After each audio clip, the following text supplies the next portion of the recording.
Hello friends, welcome to my channel सोली स्वास्ति। दोस्तों, कैसे हैं आप सब? उम्मीद करती हूँ सब बहुत ही अच्छे होंगे और अपनी लाइफ को बहुत हाई वाइब्रेशन में ले जा रहे होंगे। अब तो मुझे लगता है कि जो मेरे सब्सक्राइबर्स हैं, जो मेरी फैमिली है, उनमें हाई वाइब्स और लो वाइब्स का कॉन्सेप्ट क्लियर हो गया होगा 90% तक। और जो मैंने आपसे कहा था डायमेंशंस का वीडियो बनाने के लिए, उसको मैं बहुत जल्दी ही लेके आऊँगी। गाइस, अगर आपने वो हाई वाइब्स और लो वाइब्स वाला नहीं देखा है वीडियो, तो आप नीचे मेरे डिस्क्रिप्शन बॉक्स में देख लीजिएगा। मैं लिंक उसमें शेयर कर दूँगी। तो आज है शिवरात्रि का त्यौहार और आज महाशिवरात्रि के पर्व पे मैं उम्मीद करती हूँ कि आप लोगों ने बहुत ही फुल ऑफ एनर्जी से ये फेस्टिवल, ये पर्व सेलिब्रेट किया होगा, शिव जी को याद किया होगा, उनसे एनर्जीज़, अच्छी एनर्जीज़ ली होंगी। और अपने जब हम किसी डिवाइन से, किसी दिव्य रूप से अपने लिए एनर्जीज़ मांगते हैं, तो ये हमारा कर्तव्य बन जाता है कि हम उस एनर्जीज़ को भी अपने डिवाइन पर्पस के लिए यूज़ कर सकें। तो गाइस, सबसे पहले तो हैप्पी महाशिवरात्रि आप लोगों को, ठीक है। और सबसे पहले एक चीज़, दो चीज़ों को मैं क्लियर करना चाहती हूँ। जो समाज में जो भ्रांतियाँ फैली हुई हैं कि आज के दिन या कभी भी भांग खाना, चरस, गांजा, नाशा, एडिक्शन, ये सारी चीज़ें शिव जी खुद करते हैं, तो मैं क्यों ना करूँ। ये एक्सक्यूज़ दे के बहुत सारे जो मूढ़ बुद्धि वाले लोग हैं, वो एक्सक्यूज़ ये देकर अपने आप को पतन के गर्त पे डालते जाते हैं। शिव जी कर रहे हैं तो मैं क्यों ना करूं। शिव जी ने तो विष भी पिया था, शिव जी ने तो विष भी पिया था, लेकिन उनका उद्देश्य क्या था? उन्होंने पिया था, लेकिन केवल गले तक ही उन्होंने रोका था विष को। उन्होंने पेट पे नहीं उतारा था, क्योंकि पेट में जो चीज़ जाती है वो हमारे दिमाग में, हमारे आचरण में, हमारे विचारों में, हमारे संस्कारों में, हमारे कर्मों में, और हमारी डेस्टिनी, हमारी वाइब्रेशन वैसे ही होती है। और फिर हमारी डेस्टिनी, हमारी नेक्स्ट लाइफ, हमारी फ्यूचर लाइफ उसी चीज़ से मिलकर बनती है। तो शिव जी ने दुनिया की जो ये चीज़ें हैं, जहरीली चीज़ों को, केवल उन्होंने गले में रोक के रखा था, ना कि उन्होंने पेट पे उतारा था, ना कि उन्होंने उसको लीला नहीं था, उसको इनगल्प नहीं किया था, उनको स्वेलो नहीं किया था, यहाँ पर रोक के रखा था। ये चीज़ आप समझ लीजिए। दूसरी एक भ्रांति है गलत, कि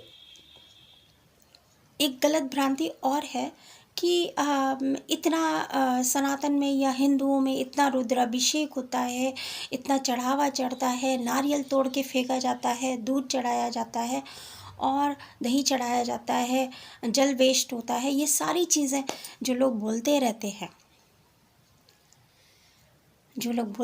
हैं, उनके लिए मैं ये संदेश देना चाहती हूँ कि हमारा जो सनातन धर्म है वो बहुत ही बियॉन्ड है हमारी खुद की जीवन से। हमारी लाइफ जो है, जो हमारी लाइफ है, वो हमारी बर्थ और डेथ तक ही रहती है।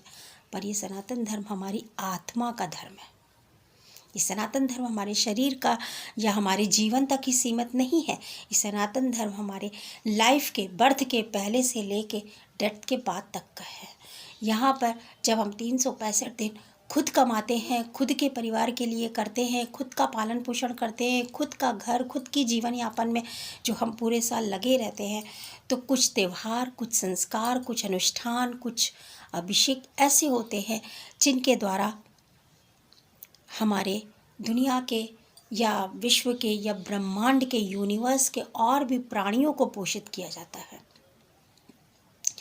जिस तरीके से रुद्राभिषेक या किसी भी चीज़ में, पूजा सामग्री में चढ़ाने वाली चीज़ें, वो हम लोग कहते हैं कि नदी में मिलती हैं, जाके धरती में समाती हैं, सॉइल में जाती हैं। वो सारी चीज़ें जो होती हैं वो हमारी धरती माँ की सॉइल को पोषित करती हैं। जब हम धरती माँ से शेल्टर लेते हैं, धरती माँ से भोजन लेते हैं, इन ट्रीज से और खेतों के द्वारा हम उनसे भोजन लेते हैं, तो हमारा ये दायित्व तो बन जाता है कि हम त्योहारों पर, ये त्यौहार केवल हमें सेलिब्रेशन के लिए नहीं होते, ये त्यौहार हमारे कर्मा क्लिनजिंग के लिए भी होते हैं। ये पर्व जो होते हैं, ये हमारा सबसे बड़ा उद्देश्य होते हैं कि इसी बहाने हमारे संस्कार, हमारे विचार और हमारे कर्मा भी क्लींस हो जाएं। वो भी क्लियर करें। ये सारी चीज़ें इसलिए बनाई गई हैं। तो जो हम दूध चढ़ाते हैं वो कहीं ना कहीं धरती में सॉइल में जाता है, और वो सॉइल की उस जगह को वो पोषित करता है। वहाँ के माइक्रो ऑर्गेनिज़म्स जो होते हैं, जो हमारे इस 5 तत्वों में, इस यूनिवर्स में जितने भी माइक्रो ऑर्गेनिज़म्स होते हैं, या फिर जो लिविंग क्रीचर्स होते हैं, जिनको छोटे छोटे प्राणी, जिनको हम बैक्टीरिया, ये जिनको हम नहीं देख सकते, लेकिन वो भी हमारी लाइफ के लिए बहुत ज़्यादा यूज़फुल होते हैं। हम उनको डायरेक्ट कोई भोजन नहीं पहुंचा सकते, तो हम इन संस्कारों, इन अनुष्ठानों, इन कर्म कांडों के थ्रू हम उनको ये भोजन देने की कोशिश करते हैं। ऐसा है हमारा सनातन धर्म। लेकिन अब इसमें जो लोग तर्क करते हैं वो अच्छी बात है, लेकिन कुतर्क वो करते हैं जो मूढ़ होते हैं, जो अज्ञानी होना अच्छी बात है, पर कम ज्ञान होना, आपके पास कम ज्ञान है, आप उस चीज़ के आधार को नहीं जानते हो, पर आप लेके टिक्का टिप्पणी कुछ भी कर लेते हो। आपको अधिकार है टिक्का टिप्पणी करने का, लेकिन उसके बाद जब आप टिक्का टिप्पणी कर रहे हो, अपने कन्फ्यूज़न को आप क्रिएट कर रहे हो, अपनी जिज्ञासा को, क्यूरियोसिटी को क्रिएट कर रहे हो, तो ये भी आपका धर्म बन जाता है कि आप उसको भी पूरी तरीके से उसकी तह तक जाके समझिए, और उसको फिर लोगों के शक को, शंका को मिटाइए।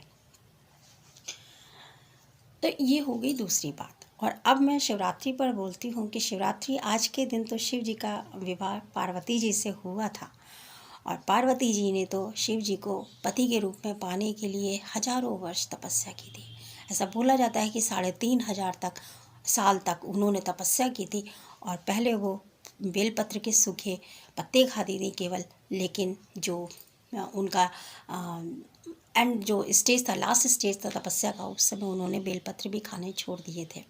और फिर उसके बाद शिव जी को राजी होना पड़ा था, लेकिन शिव जी ने बहुत ज़्यादा उनके परीक्षाएं भी ली थी, बहुत परीक्षाएं ली थी पार्वती जी की। और इन परीक्षाओं में उनके जो ऋषि थे वो भी साथ देते थे, और वो टाइम पर आकर पार्वती जी की परीक्षाएं लिया करते थे।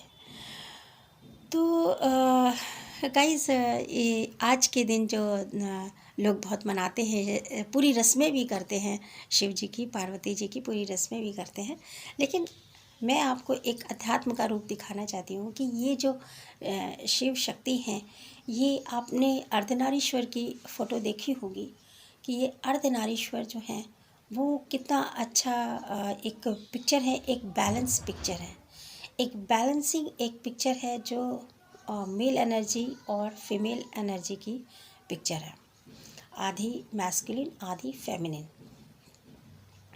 ये एक पिक्चर है परफेक्ट यूनियन की।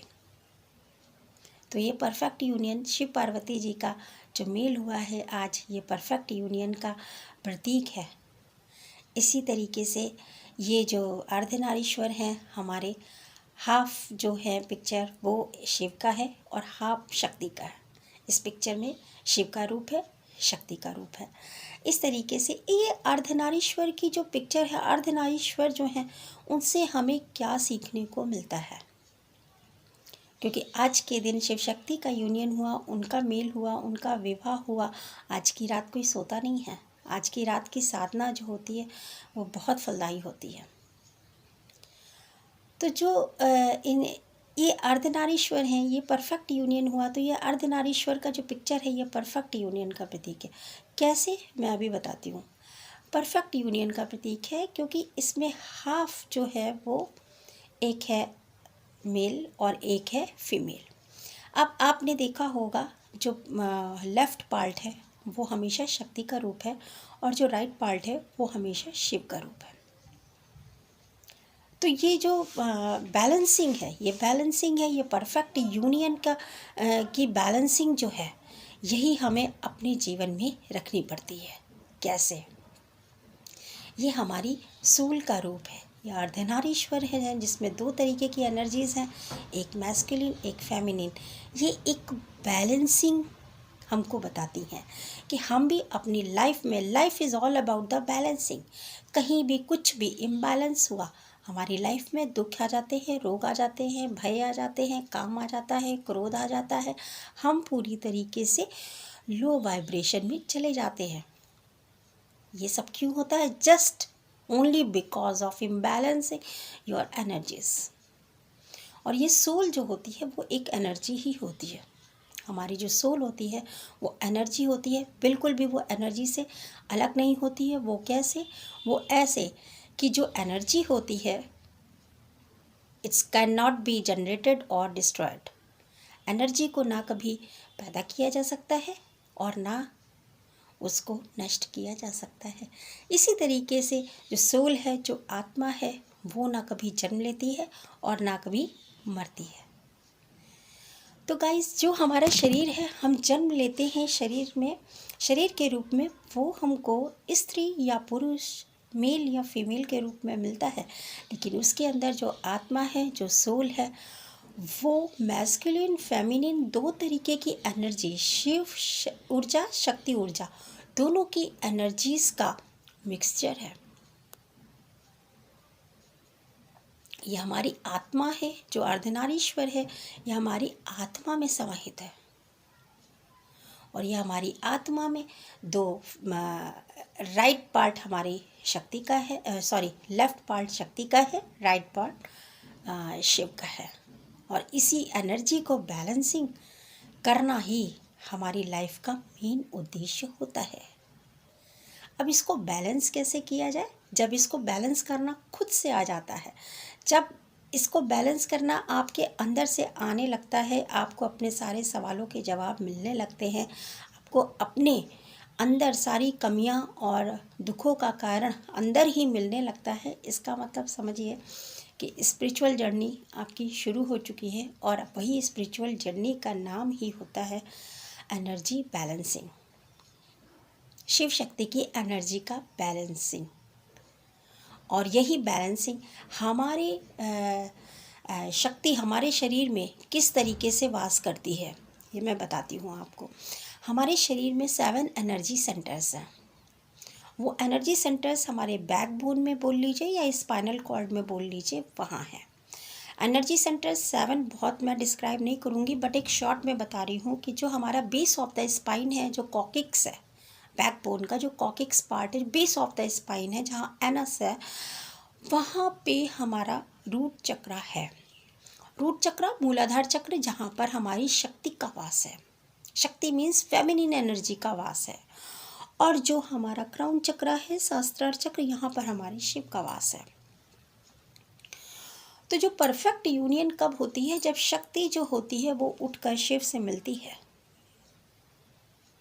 और लोग ऋषि मुनि, हमारे धर्म में ऋषि मुनि जो होते हैं, वो बहुत सिद्धियाँ प्राप्त करते हैं और अपने आप की कुंडली को जागृत करते हैं ना, जिसे कुंडली अवेकनिंग या कुंडली जागरण कहते हैं। जब नीचे की शक्ति उठकर हमारे सहस्त्रार चक्र तक वो मिला लेते हैं, जो परफेक्ट यूनियन हो जाता है शक्ति का शिव से, वो पूरे अर्धनारीश्वर उनकी आत्मा बन जाती है, वो ऋषि और मुनि बन जाते हैं।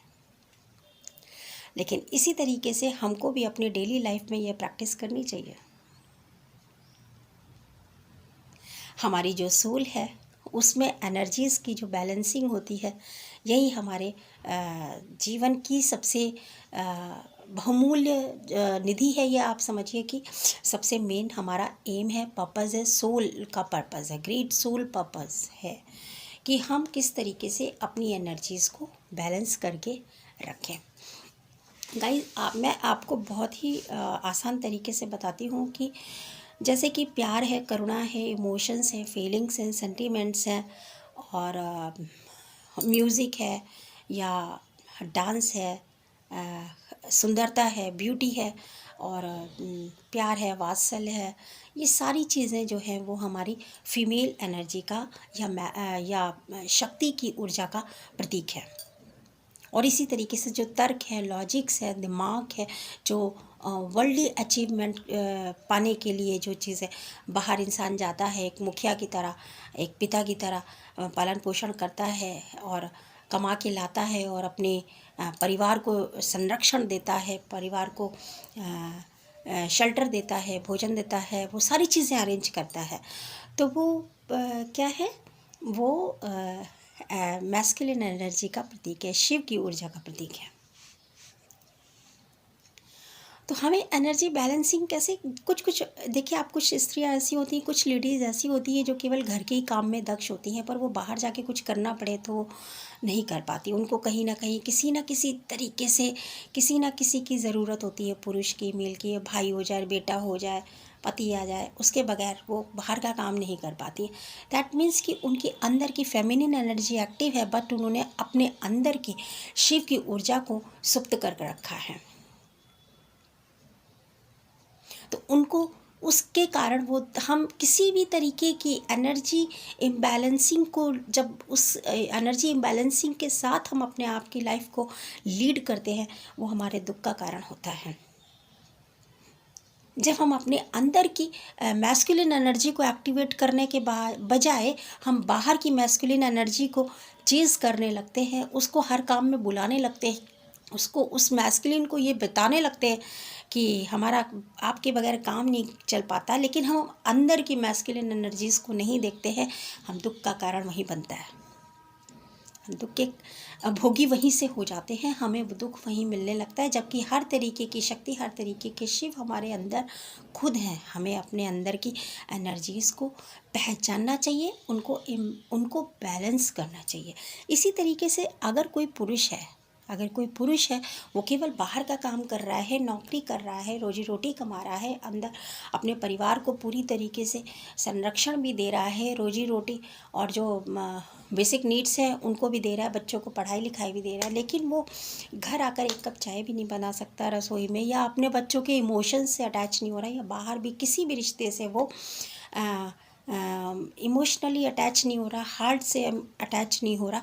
इसका मतलब कि उसकी मैस्कुलिन एनर्जीज ज़्यादा एक्टिव हैं, बट उसने अपने अंदर की फेमिनिन एनर्जीज़ को, अपने शक्ति की ऊर्जा को उसने सुप्त कर रखा है।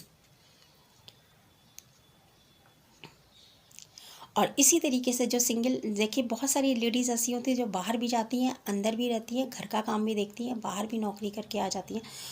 अंदर बाहर की सारी चीज़ों को बैलेंस बना के रखना, तो हमारे अंदर की एनर्जीज बैलेंस होने लगती हैं, हमारे अंदर की शिव पार्वती, शिव शक्ति बैलेंस होने लगते हैं, और हम अंदर ही एक इंटरनल हैप्पीनेस, एक एटर्नल ब्लिस को महसूस करने लगते हैं, क्योंकि हमें अपने काम के लिए बाहर की एनर्जीज़ को चेज़ करने की ज़रूरत नहीं पड़ती है। वो सारी चीज़ें हमारे अंदर ही हैं, ये सोल ही, हाँ, इसीलिए कहते हैं परमात्मा का रूप है। तो गाइस, आज के दिन बस इतना ही। वीडियो बहुत लंबा हो रहा है, उम्मीद करती हूँ आप लोगों को पसंद आएगा, लेकिन फिर भी अगर आपको कुछ लगता है कि डाउट है, आपको कुछ क्वेश्चंस हैं, तो आप प्लीज़ कमेंट करिए, शेयर करिए, लाइक करिए, और प्लीज़ मेरे चैनल को सब्सक्राइब करिए। लव यू गाइस, खुश रहिए, मस्त रहिए और व्यस्त रहिए, अपनी ज़िंदगी को हाई वाइब्रेशन में जिए।